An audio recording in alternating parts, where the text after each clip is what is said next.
Cinema துறையினரின் நட்சத்திர cricket போட்டிக்கு எதிர்ப்பு தெரிவித்து தமிழக மக்கள் ஜனநாயக கட்சியினர் முற்றுகை போராட்டம் நடத்தினர்.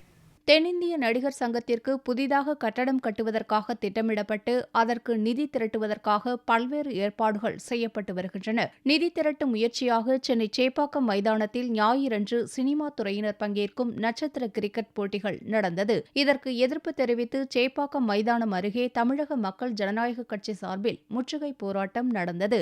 அப்போது செய்தியாளர்களிடம் பேசிய கட்சியின் தலைவர் ஷெரீப், காவிரி பிரச்சினை, ஈழப்பிரச்சினை உள்ளிட்டவற்றுக்கு குரல் கொடுக்காமல் தங்களது சங்கம் பயனடைய மட்டும் பொதுமக்களிடமிருந்து பணம் திரட்டுவது ஏன் என்று கேள்வி எழுப்பினர். போராட்டத்தில் ஈடுபட்டவர்களை போலீசார் கைது செய்து அப்புறப்படுத்தினர்.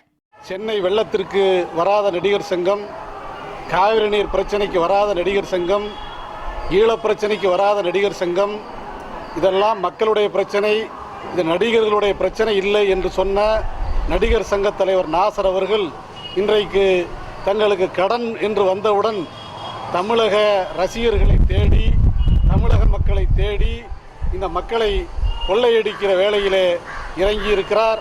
இதை நாங்கள் வன்மையாக கண்டிக்கிறோம்.